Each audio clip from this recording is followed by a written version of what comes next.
chair was in the way. Okay, are we now live, Josh? Yep, we are live.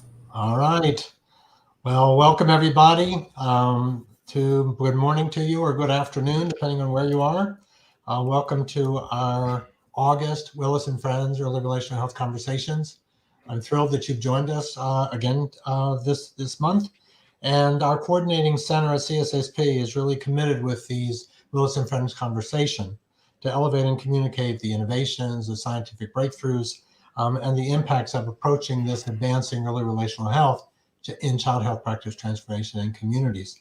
And I have this amazing opportunity to share with you many of my friends, my colleagues, and thought partners that are along this journey with us that are embracing this early relational health concept and want to continue to really put this kind of thinking into action. And today I am thrilled to have two dear friends with me. On July 26th, the AAP released its updated policy statement entitled Preventing Childhood Toxic Stress, Partnering with Families and Communities to Promote Relational Health. This is really a seminal moment in terms of policy development for child health practice. Building upon the toxic stress framework, this seminal statement really asserts that focusing on safe, stable, and nurturing relationships that buffer adversity and build resilience, pediatric patient care is on the cusp of a significant paradigm shift in reprioritizing our clinical activities, rewriting some of our research agendas, and realigning our collective advocacy. This is really an exciting moment. And I have with me two of my long-term friends and colleagues, Andrew Garner and Lee and Savio. Let me first introduce each of them and give a bit of their bios, and then we'll turn to the conversation. Andrew Garner is a graduate of Swarthmore College, a medical scientist training program at Case Western, a pediatric residency training program at Children's Hospital Philadelphia.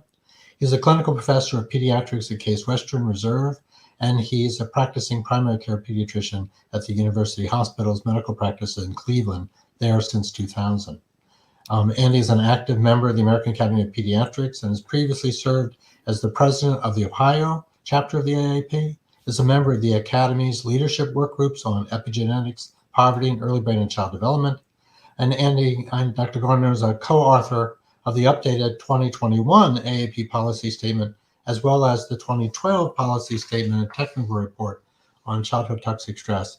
And is the co-author of the AAP published book, Thinking Developmentally, Nurturing Wellness in Childhood to Promote Lifelong Health. Andy and I have known each other from way back in 2012 when we were together on the Task Force on Early Brain and Child Development, and he's carried the mantle of this work deeply into future work. And then Leanne Savio-Beers is the current AAP President of the AAP. She's a professor of pediatrics and medical director of the Community Health and Advocacy at Children's National Hospital in DC. She's the founding director of the DC Mental Health Access and Pediatrics Program and co-director of the Early Childhood Innovation Network in DC. She oversees the Child Health Advocacy Institute's Community Mental Health Core, a public-private coalition that serves as a catalyst to elevate the standards of mental health care for very young people in Washington, DC. She earned her medical degree from Emory, completed a pediatric residency at the Naval Medical Center in Portsmouth, Virginia. Prior to coming to Children's National, she was a general pediatrician at the Naval Hospital in Guantanamo Bay in Cuba, and also then to the National Naval Medical Center in Bethesda. And we're delighted her clinical interests had been deeply involved with adolescent pregnancy and parenting, integrating mental health and pediatric primary care, the impact of adversity and stress on child well-being and advocacy.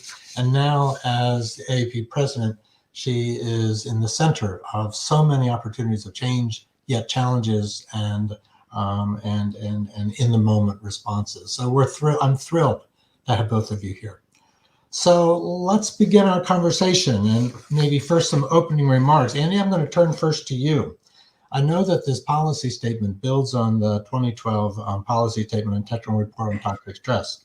And I know that we now know how critical it is to emphasize relationships and positive experiences in preventing and healing toxic stress. I'm really struck within the policy statement about how you encourage us to move away from a problem-focused model that focuses on past traumas and history and problems, and moves toward a strength-based approach that fosters solutions, especially in the relational health space.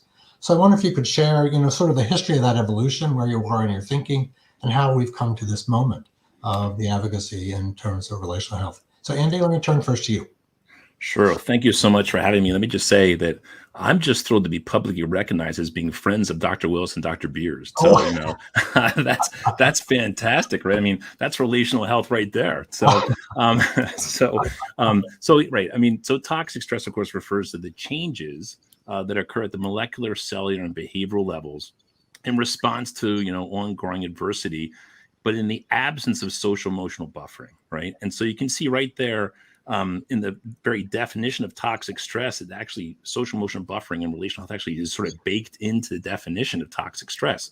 So if you want to decrease toxic stress, you need to decrease the precipitants, or you can increase those social emotional buffers. And so ideally, of course, we want to do both, right? But I think much of our efforts to date have really focused on identifying the adversity and trying to prevent the adversity, which is fantastic. And if you think about it, with a socially isolating pandemic, with widening inequities and our more recent reckoning with centuries of systemic racism, the concept of toxic stress has really never been more relevant. Toxic stress really helps us explain how significant adversities in childhood literally become biologically embedded, right? And how they influence outcomes in learning and behavior and mental health and physical health and even economic productivity across the lifespan, right? So the concept of toxic stress, you might argue, it's a powerful one, and it helps us understand the childhood origins of many of our society's most intractable problems, really. So, and it does so at the molecular, cellular, and behavioral level. So it's a powerful framework, but the problem is it doesn't necessarily point the way forward, right? And I think this is probably the lasting legacy of the late, great Paula Duncan, right? That deficit-based models, they have their place, but as pediatricians, we are laser focused on the strengths-based models because they show the way forward. And we've known for a long time that safe, stable, nurturing relationships buffer adversity and make toxic stress responses more tolerable, even positive. Like you said, over a decade ago, when we were working at on the early brain childhood dementia leadership work group, many of our conversations were focused on that centrality of relationships. And now, thanks to the work of Christina Bethel and others, it's really clear that the positive childhood experiences that are afforded by those safe, stable, and nurturing relationships, they not only buffer adversity, they actually proactively build the skills that are needed for all kids to thrive and flourish. So relational health is not just the treatment, it's actually the prevention for toxic stress. Phenomenal, Andy, and thanks for shouting out the late, great Paula Duncan, who's influenced all of us, that really had us focus on strength-based ways of being with families in all ways, and certainly the Bright Futures guidance and all, it came from her vision and others that really has inspired me deeply, and I'm sure all of you. So Lee, let me turn to you. You're AAP President, and you've had this amazing experience, I'm sure, of witnessing this COVID crisis, the challenge of the vaccine hesitancy, the growing concerns about mental health needs of young youth and children, the social justice reckoning. I mean, it's an unprecedented, most deeply challenging moment for families and for our nation and for our providers. And within that, in this moment, we're bringing forth this policy statement that really talks about relationships really mattering, and in terms of buffering trauma, stress, and challenges. And I'm really interested, how do you think about this policy statement yourself, and also its meaning to you, and then to the Academy itself? Your thoughts. Welcome. Well, thank you so much, David. And I want to echo Andy's comment. It really is just such a pleasure to be here today with two people who I've really admired throughout my career and whose work has really influenced mine. So thank you for that. And also echoing just Andy's call out to Dr. Duncan. She was a mentor of mine as well. And I remember talking with her early in my career. I did a lot of work with adolescent parents. And I remember talking with her about that, and her focus on taking a really strengths-based approach really influenced how I interacted with these young parents who people so often looked at as being at risk. And it really flipped the way that I interacted with them and our teams did. So I think her legacy really does live on here. And I was sharing this story earlier, but as part of the AAP board, I review policy statements before they are official. And I was reading this one, and I was just like verbally getting excited about it and exclaiming and cheering. And my kids were nearby. They were like, "What are you reading, Mom? What are you getting so excited about it?" I told them, and they didn't quite get why I was so excited. But I think it really does speak to, I think, Andy, as you said, that this is how. I think some of this is really intuitive to pediatricians. It's why we went into pediatrics, is because we look to the potential, we look to the strength in the relationships as a way of building health. And I think this policy statement really does frame that so nicely, and it really just helps give words and voice to what pediatricians really are doing day to day in the office. And so I think that to me is so powerful. And David, you mentioned a little bit about some of the work we do in DC, particularly in early childhood and with our community and education partners. And I think this is what when we talk to parents, when we talk to our grassroots community leaders, this is what they say to us. They say, people sometimes look at us and say, look at all the things that are wrong. They said, but just we look at ourselves and look at all the things that are good and strong and right. And these are the things, we have these things, and we just, want your support and helping to build them up. So I think this policy statement really reflects that. And when I think about how this integrates into our work at the AAP, I think of a couple things. I think, particularly in this moment, Andy, as you said, where there's so much intense stress, but yet so much opportunity to look forward and think about how we rebuild better systems. And I think this really gives us a roadmap for thinking about how we do that across all levels. Of course, we need to work to be decreasing the immediate stresses for families, because we know those things have long-term impact. And at the same time, building up those relationships and thinking about how we create systems that better support us as pediatricians to do that, as well as thinking about how do we get more deliberate and mindful about incorporating family voices into our work and into our policies. All of those things together. I think that really. I think it gives us a roadmap to just infuse across how we think about everything. And I think I would also say, and I know this wasn't the point of the policy statement, but it also gives us a roadmap for how to think about how we take care of each other, and how we take care of our pediatrician members and our other health system members and our other just members of our community, because we're all experiencing these same things. And so while I know that wasn't really the reasoning behind this, I think that the principles are really the same. And it's important, it's we learn from them in that work too. That's really a good reminder, Lee. I've had many people say to me over these last few years that relational health also applies to how organizations work with others, how within organizations we all work together, within clinics, how we all take care of each other, because it has such simultaneous awareness how families have that experience of us at every level. So it applies not just to how we think about families themselves, but also we with our relationships with families. And I was struck also in some of our conversations as I first came to CSSP. One of the first statements that was brought to me as I was talking about early relational health was a comment that said, "Oh, good, another way in which families can fail," which really meant how do we signal that we are deeply committed to partnering with families to their strengths and to their homes' own wishes and efforts. And Andy, that starts pushing on that paradigm shift that you've talked about. And to both of you, the policy statement's its second recommendation says to understand the relational health framework. And I wonder if each of you could make comments about what does that mean to you, the framework, and then secondly, what does that mean for practice change?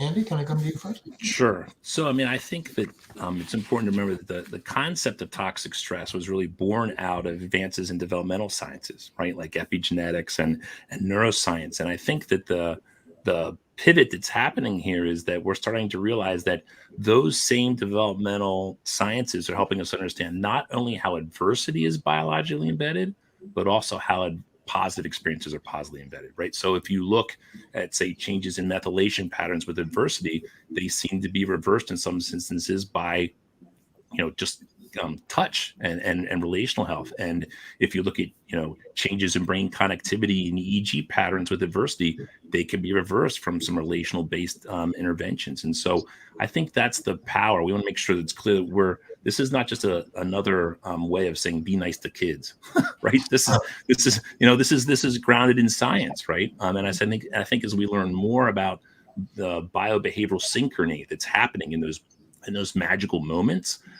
we're going to see that all that we've learned about toxic stress is really just setting us up to really understand how positive experiences become biologically embedded as well. So in my mind, toxic stress and relational health are sort of two sides of the same coin. Toxic stress is really sort of helping us understand the problem, literally at the molecular and cellular and behavioral levels, but relational health is helping us understand how the familial and individual and even community supports that nurture safe, stable, nurturing relationships, those are actually the solution, right? And that's what we need to try and focus on moving forward. Andy, that's very cool. Also, I've seen some beginning research too that talks about the benefit of relational health actually physiologically can be seen both in children and parents. Oh, absolutely. Yeah, that healing force that goes on even in the relational experience, that's powerful for parents and countering previous generational issues. And so it's really a really interesting moment in time in that regard. Lee, let me come to you about the framework. How do you understand the relational health framework, and what do you think it means for practice?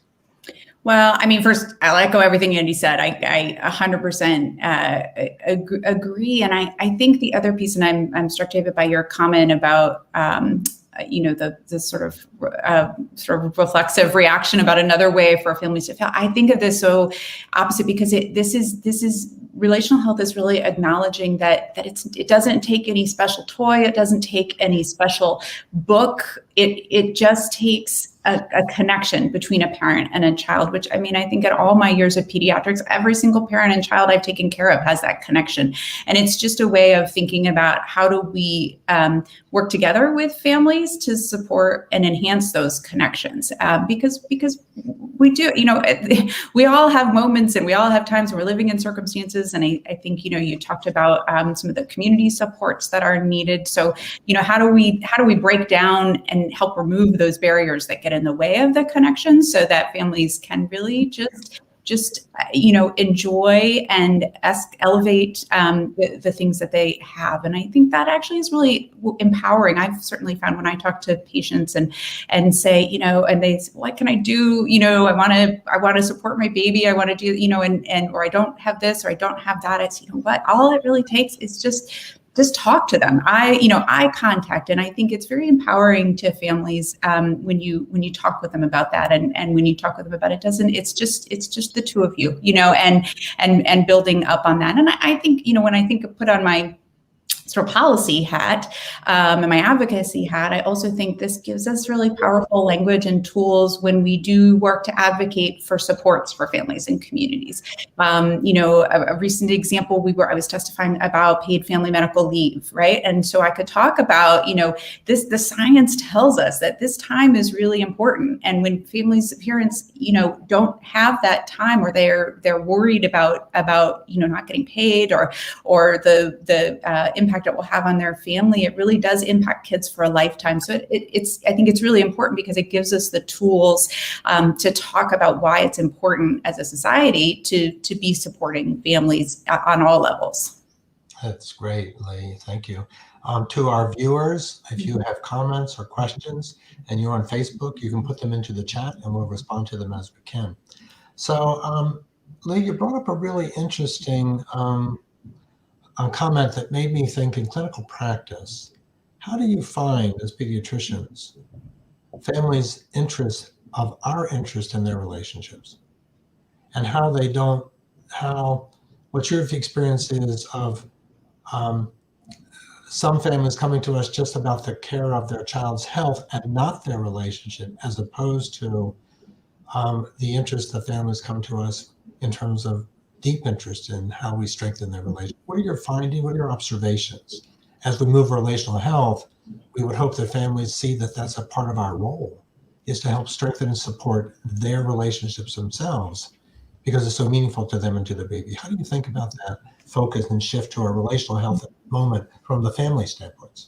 Lee, you want to start? Yeah, absolutely. And I think that I think you're right. Families don't always realize that's a part of it, but they really appreciate it, actually, especially when we, as we were talking earlier, approach it with that strengths-based approach. I mean, I think it's one of the things I teach residents, like I try to, during a well visit, always look for something that I can say, wow, that's really great. Look at what you guys are doing together, or this is, he's doing really well on this, or she, she's doing really great on this. And so I think, when we approach it from that strengths standpoint, I think families really do appreciate it, and they appreciate that we're thinking with them about, not what are you doing wrong, but we know you want your child to, you want everything for your child. You want them to be happy and healthy and thriving, and these are some of the things that you can do together to help make that happen. I think, and I think that's borne out too in various places in the literature when you talk to families about what, those conversations, that they do appreciate that.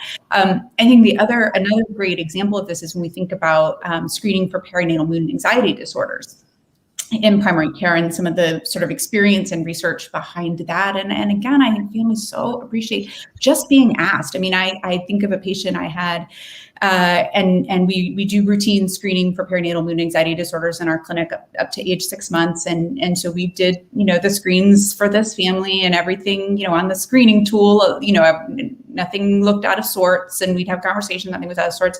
And I got a message from this mom when her baby was a little bit over a year old saying, Dr. Beers, I am really struggling. And I'm anxious all the time, and I'm feeling very depressed. And she supposedly said this, she says, I remember, when my baby was little, you had me fill out these questionnaires, and it made me think that maybe you were someone I could talk to about this, and get me help. And so I think that was, and again, the research bears this out too.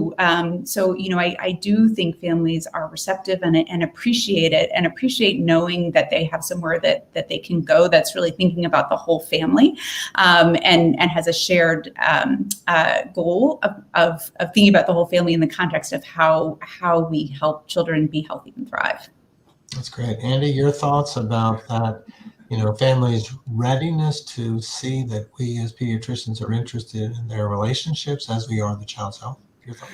Yeah, well, a couple of things. First, I wanted to just go back to what Dr. Beers had said earlier about, parents want to do well. Do you know what I mean? There's almost a natural drive there. I think there really is an instinct to bond and to do the best thing.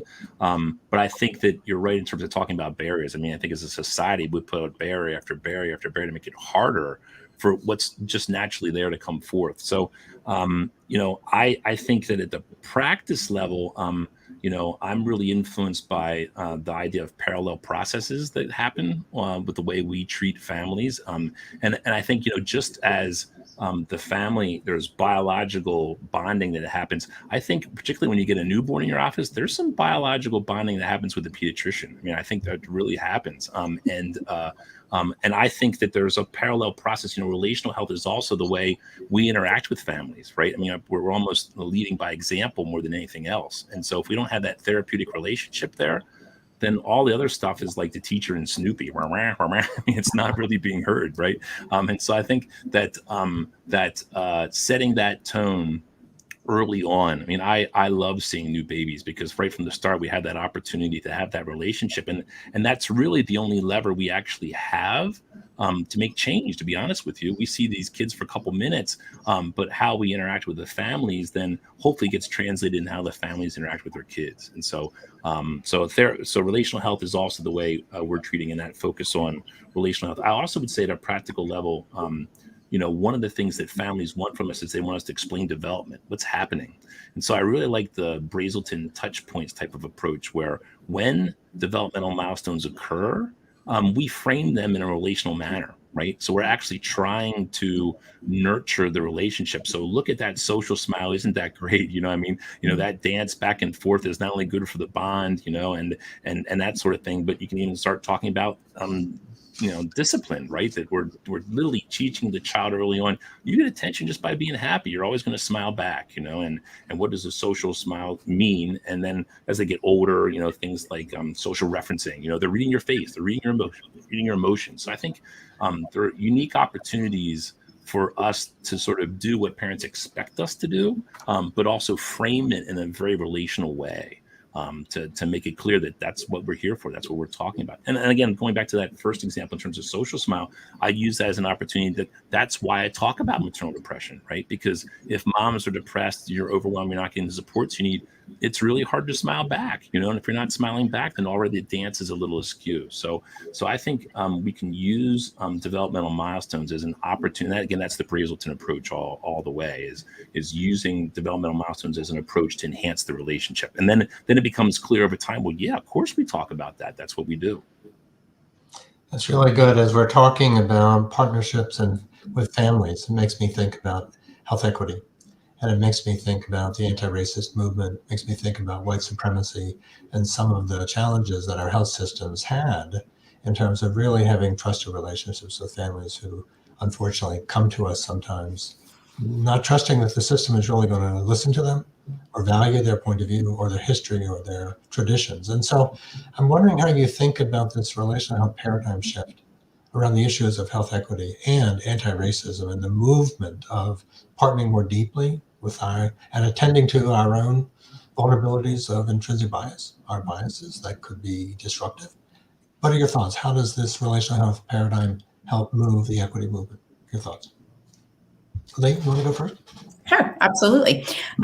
Yeah, I think it's essential, right? And on a couple of different levels, I think it's essential. And you mentioned this, David, but really the first thing that came to mind as we were asking this question is, one of the first and most important things we need to do as health professionals is examine our own biases, and think about how those biases may interfere with that relationship that Andy talked about with the family, and how we may interpret things differently depending on our own bias. And so I think that is a really important point of self-reflection for all healthcare providers that never ends.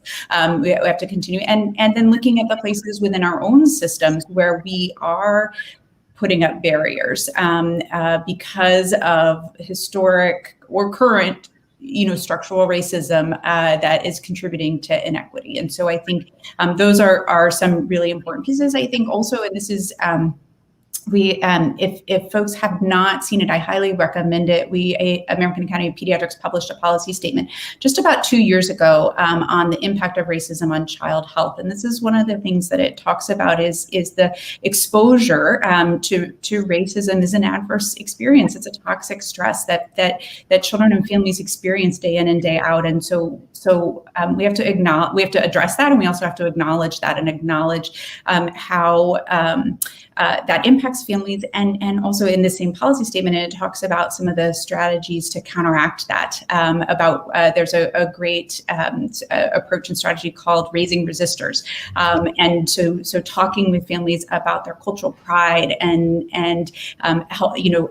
families talking to their kids about that and talking about the strengths of your own personal heritage and culture. And those things are really important in counterbalancing the negative impact. So I think it really is an essential. We can't have this conversation without we can't talk about relational health without talking about the impacts of racism and bias. That's great. Some of the work that I've been also seeing with a high-performing medical home where there's co-located either people out of the community or community health workers or doulas or the like, the conversations within the medical home that really make more visible equity-based trusted relationship building becomes really important. In the chat from a person on YouTube made a comment, Andy, they don't care what you know until they know that you care. What a nice statement. And what are your thoughts how that relates to our question here about health equity and racism partnering with families? Your thoughts? Well, actually, I think that it comes from actually a quote from Theodore Roosevelt, right? Said, people don't know how much you care until they know. People don't care how much you know until they know how much you care, right? And that actually that quote was actually in the policy statement in some early drafts, Oh. right? So yeah, that kind of resonates with me. It got taken out because in space and whatever. But the point is that that I think that with regard to racism, I mean, I think racism and our biases and inequities are clearly a clear and present threat to our collective relational health. And so I see relational health, I mean, as a pediatrician, we all tend to see relational health as being dyadic. But I actually see concentric circles, right? And each of those circles impacts what's inside of it. So, if relational health starts dyadically and both the caregiver and the child feel safe, connected, and supported, well, then you have relational health. And if you don't, then, everyone's in survival mode, right? But then the next layer out then is what's, sort of happening in the family, And so if we have family resilience and connection, well, that's promoting relational health, whereas intimate partner violence, clearly that's going to impact the relational health of the dyad. And then moving out broader to the neighborhood, do you have safe places to play and learn? Well, that's going to promote the relational health of the dyad. And if there's violence and housing insecurity and isolation, that's going to be inhibiting it. And then you move out a little further and we're looking at just like employment opportunities, right? Opportunities to contribute in advance. Well, that's going to enhance that relational health of the dyad. But if there's discrimination, unemployment, that's going to hinder it. And then just strangers, are we treating each other with kindness or are we having microaggressions? I mean, that's going to impact the relation of the dyad. And then more broadly, then if we're celebrating, I'm sure glad that wasn't me. But moving broadly, then that was just to make everyone wake up and pay attention now, right? More broadly, then, if you're looking at society levels, if we're celebrating diversity and equity and inclusion, that's going to almost by necessity enhance the relational health at the dyadic level. But if there's racism, division, and isolation, that's going to hinder it. And so I sort of see as it all being related. You can't really have a relational health lens and think that these things are okay. That's exactly right. Certainly, one of our CSSP agendas around early relational health is really partnering deep with communities and then thinking about that concentric circle. And Lee, I know you've been a strong champion about developing collaboration with the community. I know of the ESIN work that goes on. And I wonder if you can talk a bit about how you think this relational health work and communities, how that blend comes together and what your thoughts are about that. Yeah, absolutely. And thank you for that. And you mentioned ESIN, this is in DC. I co-direct a network called the Early Childhood Innovation Network. And it's really a collaborative of health and education providers and community leaders and community-based organizations really working together essentially to address relational health. And I think there's a couple of things, and I actually am struck by what you were both saying about sort of relational health within institutions. And in many ways, I think of that was a really foundational part of the work that we're doing, because we really had to build the relational health with our partners and leaders and experts who had lived experience in the communities where we were working, who had lived experience both as parents, but also as advocates and providers. And I think that, there was a real period of trust building that went on, that lasted years, really, because there's just a long history of, frankly, mostly white academics coming into underserved, under-resourced areas with a box of solutions that they think are going to be the right ones, doing it for a little while and then exiting. And sometimes they work well for a little bit, sometimes they don't. So it was really, there was a really important period of relationship building there, that we were all equal partners together, and things we had to learn about, where we didn't see our own blind spots, and had to kind of be open to hearing that. So I think that's really one important piece. But I think the other piece, and I alluded to this earlier, is that, as our leadership team is all working together, many members of our leadership team are experts who have lived experiences in the communities where we're working, and the insight that they have into the strengths of families are really powerful. And so learning from those and learning about how can we be helpful to families in enhancing those strengths. I'll give one quick example, just to sort of make it less theoretical.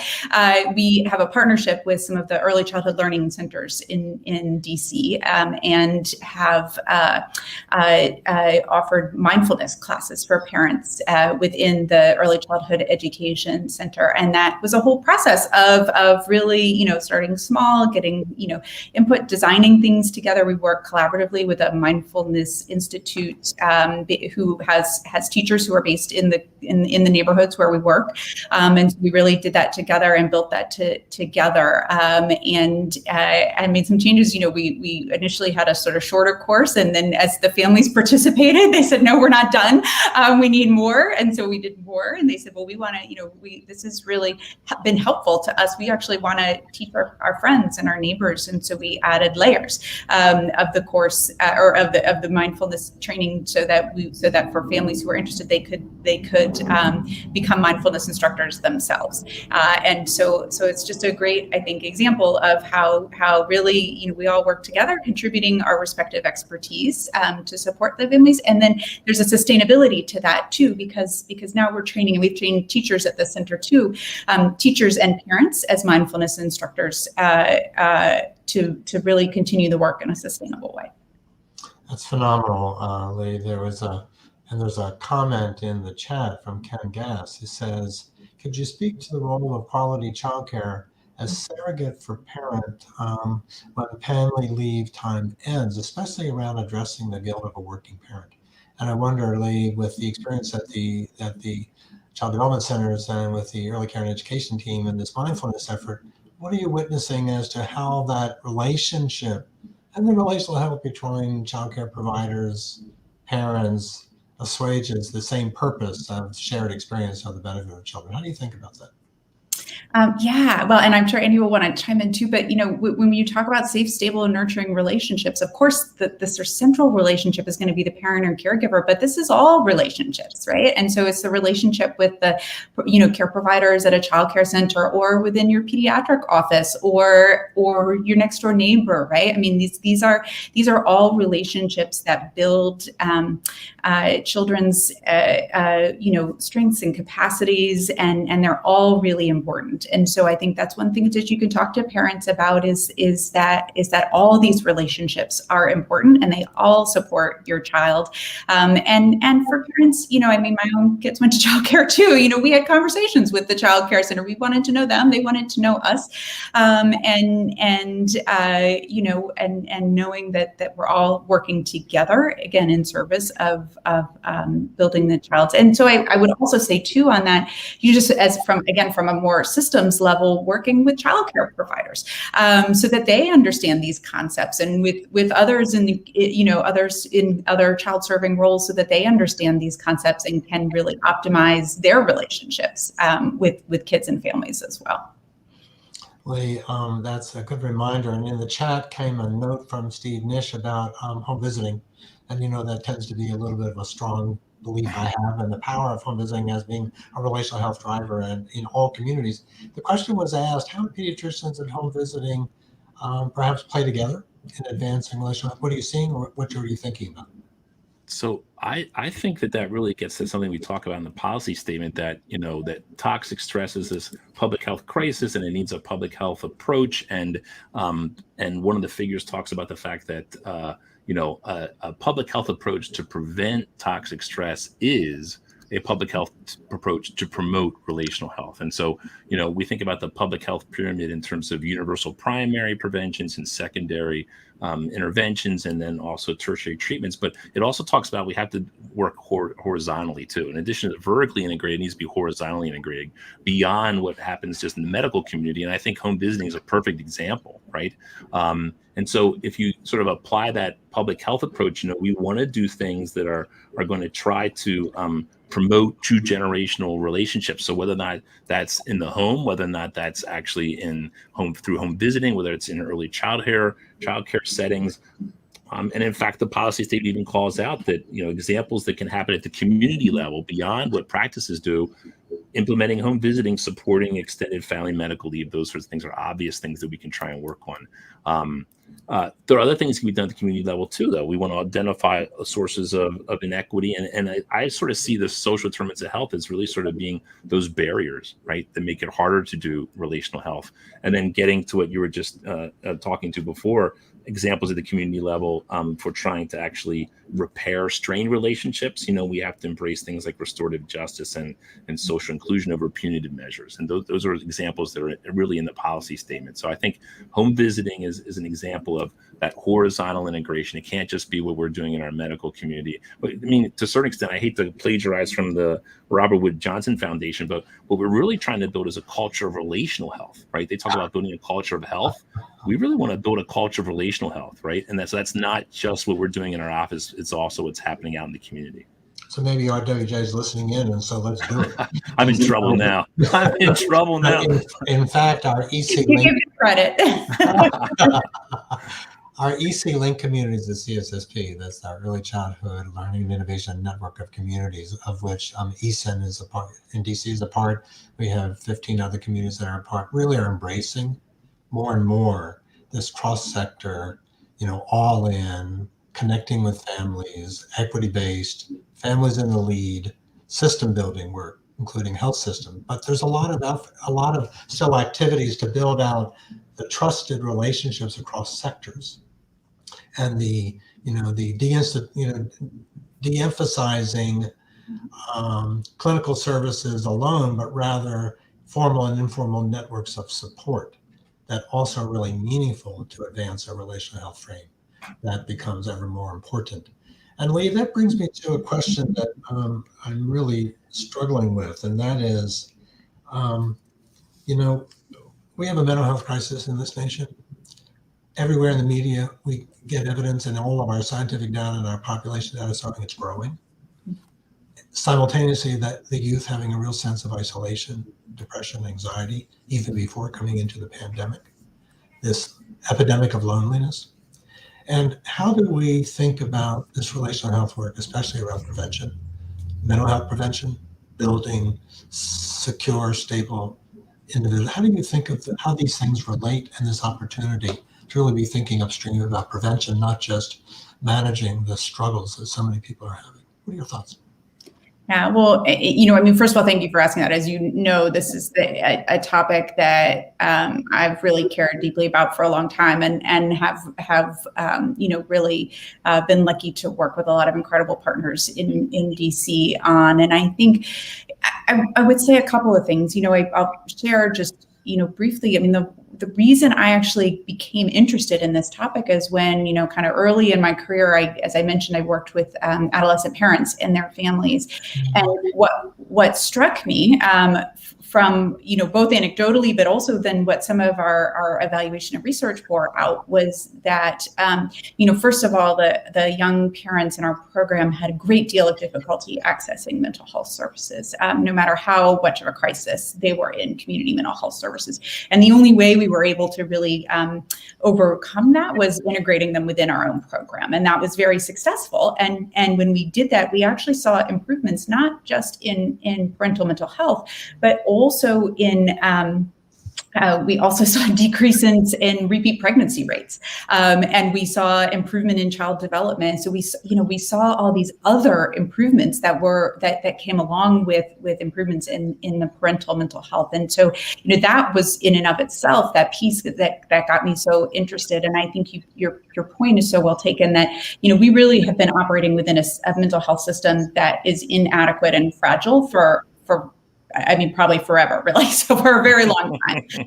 And the increased need that we've had over the past year and a half, and then decreasing access because of all of the challenges of accessing health systems, have made that crisis very acute. So we have some really, we have kids who are really in very acute crisis, and we need to help support that. But we also know that we have kids who are at potentially at risk for developing concerns in the future, either because of what they're experiencing during the pandemic, or because of the stresses that have resulted during this time, or or because, you know. And so I think, you know, one of the way I love to think about it at AAP, we've actually adopted a new, sort of new strategic approach. It's really articulating, I think, actually what our strategic approach has been all along, but articulating that so we can enhance it. And we call it, it's our opportunities to improve healthy mental development. So it really takes into account, you know, what that this is a developmental and a life course process of which health promotion and prevention is a piece. And so the four kind of core parts of that are partnerships. We can't do it together. The longer I do this work, the more humble I am about how little I know and how much I need other people. Leadership, because we have to have leaders in this process. Education, because it's going to take all of us, and then policy and advocacy, because we've got to figure out how to fix these systems. But I think it's an important opportunity for us all to be working together to really improve things for our kids and families. That's exciting to hear, and it's for all of us, you know, laying down the gauntlet of addressing this new way of paradigm of thinking. And Andy, I know you've given a lot of thought to the sense of social isolation and the sense of the counterpoint of relational health and how you think about that space, especially around prevention. You know, in your day-by-day work with families. What are your thoughts?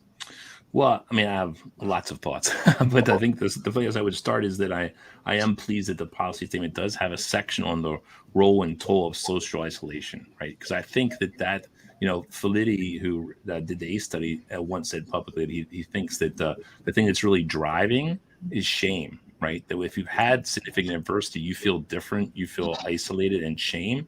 And what's the breakdown for that? It's talking to someone. And so that's why people have said all along that, you know, being able to talk about this adversity is the first step to healing. And so, but you can't do that unless you have, again, a therapeutic relationship, a safe place to talk about those sorts of things. So, yeah, I mean, I think my hope is that as we move forward in terms of research and that sort of thing, we're going to really focus on this idea of biobehavioral synchrony, you know, and I really want to look forward to your next guests. It looks like we're really going to be talking about that emotional connection at an autonomic level, because I think that's what we all have this drive for, and that when that's not there, then we feel isolated, we have toxic stress, and I think that's where the relational health is so incredibly important of breaking that down. But I don't want to underestimate what Dr. Beers just said about this sort of frame shift in terms of promoting healthy mental development. I mean, that is a uniquely pediatric perspective, and I think that it really gets into one of the problems that medicine as a whole is a deficits-based approach. I mean, we are really trained from the very beginning to what is wrong with you and I need to fix it, right? And so, you know, so secretly, I hope this, you know, trickles down into undergraduate medical training, because it's not just pediatricians that need to have this perspective, right? I mean, it's internal medicine docs need to realize the patient that's before me didn't happen in vacuo. You know what I mean? There were events that led them to here, right? And these maladaptive behaviors that I'm struggling with, they're there for a reason. They may have been adaptive in the past, but they're no longer adaptive. That's a frame shift that's huge, right? And so I think to a certain extent, as pediatricians, we're really revolutionaries. We're really swimming upstream to try and get the medical community, and as a consequence, then even policymakers, to start thinking developmentally and start understanding that what's before you today happened for a reason. It was built. And so, you know, those deficit-based models are all around us, and I think they really predominate medicine. And so I'm so happy that the Academy's really putting forth this, you know, instead of trying to fix things, let's get things right the first time, right? And that's what pediatricians have always been about. I'm so glad you called out the issue of training.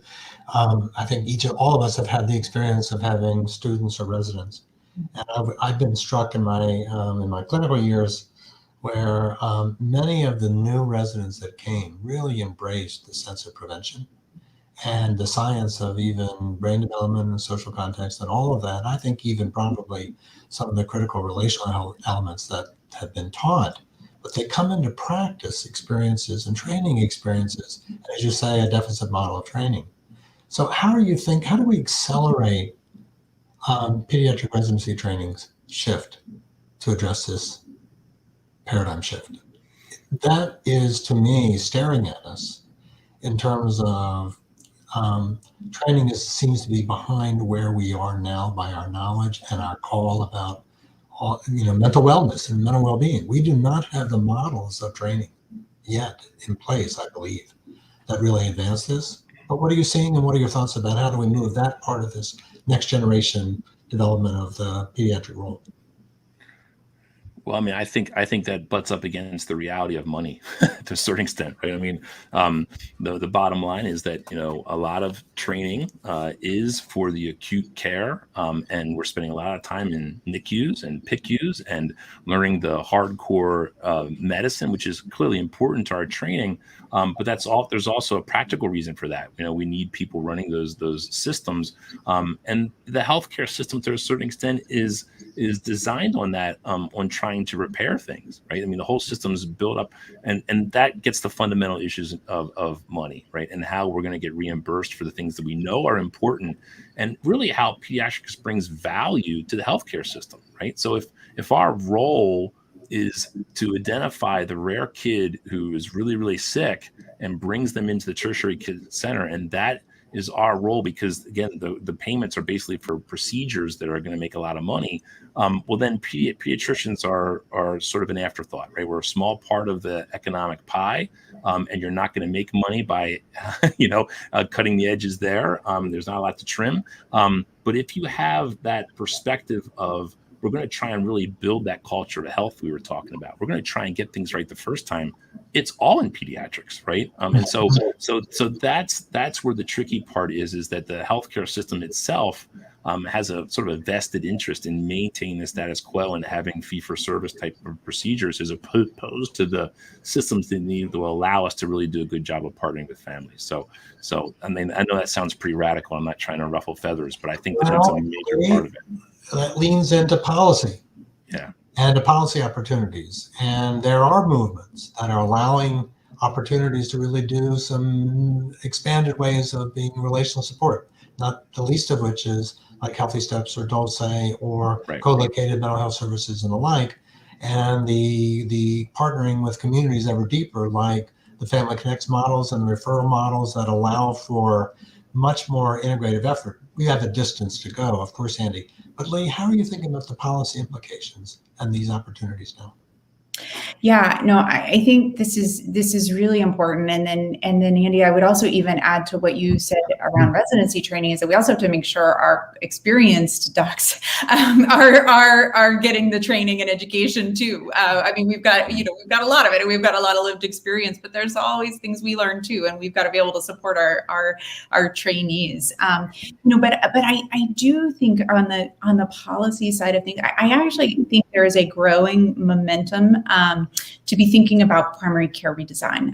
There are some recent reports out of the National Academies for Science, Engineering, and Medicine that really emphasize this. I think we've seen it within our own membership, a growing interest and desire to really rethink well visit and do it in a way that and I think your point is exactly right on. We've got to have the support and resources to do it, because we can't be expected to do an hour's worth of work in 10 minutes and not be able to pay the staff in your office, right? So you do have to marry the redesign with financing. But I think there's a growing movement and openness towards that, and there's a lot of innovation and creativity happening. And so I think our job is really to grab onto that. I also think for all the terrible things about the pandemic, for all the terrible things about the pandemic, it's also accelerated some things for us that needed to happen. Like telemedicine is one of those things, and so we have to think about, right, how does that fit into our to our long-term plans in terms of primary care and well visit redesign. Yeah, I think that gets to answering some of that question that's sitting there in front of us about medical community really making some advances beyond adult-focused meds to the early life adversities. That's all about that child health system redesign that we're addressing and thinking about. So that becomes really important. And I would also call out even the National Academy of Sciences and our Forum on Children's Wellbeing is really looking at some transformational efforts around a future child health system change that's far more relationally focused, far more partnered with families, far more community-centric. So these opportunities are surely in front of us. So a couple more thoughts, and then we're going to need to start coming to a conclusion. What do you think are the major research questions? Andy, you mentioned research. You said, about the biobehavioral work and the mitigating physiological healing as a result of relational experiences. What are your thoughts of where the immediate research needs are? Yeah, I think that you can think about research happening at the basic level, the clinical level, and then even in terms of our advocacy and how our message is being heard. So I think in terms of the basic level, I think, remember The Graduate where he's like, plastics, like that was the big word. I think the movie The Graduate, he was like, plastics, it's all about plastics. I think the word I would say right now is biobehavioral synchrony. I think that is a way of getting at why those magical dyadic moments are so powerful, right? And I think that at a basic science level, we're beginning to understand more and more how that synchrony occurs and the impact of that synchrony on all the systems that we care about. So I think that would be my plastics is biobehavioral synchrony. I think that's really where the research needs to be. I think at the clinical level, I think we need clinic-friendly tools that allow us to assess the dyad, because we have tools that allow us to assess how the parent's doing, how the kid may be doing developmentally. But your work with the early relational health screen, I think, is potentially a really critical piece that may fill that void that actually allows us to start looking at the dyad, how the dyad's working. I think back to Tronic's still-faced experiment, if you've seen that video, right, where, they turns away, and he even drives it so beautifully in terms of the fact that there's synchrony, there's a breach, which invariably is going to happen, but then there's repair. And I think that your screen I think helps us get at a better way of trying to quantify, is the synchrony there? When it's broken, what are the efforts to repair it? And I think we need more clinical tools to do that. And I think people don't want to think about the toxic stress model and biomarkers, but the truth is, as we get better biomarkers of adversity, that's going to allow us to also show the impact of relational health, right? So I think biomarkers is a critical piece of it, but I see it as just being that secondary level, right? It's secondary prevention. We're trying to identify kids that are at risk and that sort of thing. And I think we want to acknowledge there's a bigger public health issue. Just like with lead, we're not going to just screen for lead. We're going to abate it from gas and pain and same sort of thing. I think we want to try and build relational health. And then I think in terms of advocacy, I think we're still beginning to understand, toxic stress resonated with a lot of people, and it's sort of become part of our mainstream vernacular. And thanks to your leadership, David, and others, I think we're trying to get relational health become the same sort of thing. And does that mean the same thing as what we mean? I think we have to be careful about how we use that. But I think if we can get people to sort of see that toxic stress really helps us understand very clearly what the problems are, but that relational health helps us understand the solution, then I think our advocacy is going to get a lot stronger. That's great, Andy. We have 2 more minutes and we have a hard stop at the top of the hour. I want to give you a moment to give some closing thoughts about the policy statement, this moment in time, advancing relational health, and then Andy, I'll turn to you and then we'll finish up. So Lee? Oh, absolutely. Thank you. I'll add one quick thing to what Andy said. Actually, in the AAP, we're in the process of developing a child health registry, which will pull in information from pediatric practices across the country ultimately. And I think it's going to be a really powerful tool for exactly some of the kind of stuff that you're talking about. We've just are recruiting pilot practices now. So we're in it. So I think it's going to be really, really exciting. But, I think my final thoughts are just, I know we're in such an incredibly difficult time right now. And I see there's a question we didn't get to just about the strain on pediatricians. It's so true. And it's so real. And things are hard right now, but I think there is so much hope for really coming out of this better. And it doesn't necessarily feel that way right now, but I think this policy statement gives us that framework and that framing and the tools to really do that and to really rebuild in a way where our children can be healthier and thrive. Because at the end of the day, they need to be our priority, and this gives us a framework to help make them our priority. That's so true. I think if there's an accelerator that we can use in this Build Back Better movement that we're all a part of. And Andy, 30 seconds, your Oh last boy. one. Come So on. so I think I would say, and I don't have a lot to go into it, but in terms of practical level, I mean, and answering one of these questions here, I think the one thing that pandemics taught us is we need to BYOJ, bring your own joy. We really need to tap into passions. And if we can help kids identify their passions, safe, stable, nurturing relationships, and help kids know how to translate those passions as healthy ways of dealing with strong emotions. And I think that holds true for pediatricians too. It's okay to have those strong emotions. It's healthy to have strong emotions. Knowing what to do with them is really important, and we can hopefully model that and teach that. So BYOJ. Thank you to both of you for BYOJ with me, and I hope to our audience today. It's phenomenal. Next month, September 22nd, 2 p.m. Eastern, 11 Pacific, we'll have our September Willis and Friends with talking about autonomic emotional connection, that biobehavioral synchrony, that is that woo-woo stuff about early relational health that's really important. Martha Welch from the Nurturing Science Center, David O'Banion from Emory, Marietta Collier-Willows, a parent from Portland, will be joining me for a good conversation. But this has been phenomenal today. Thanks, my dear friends.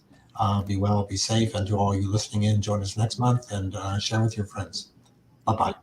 Thank you all so much. Bye-bye.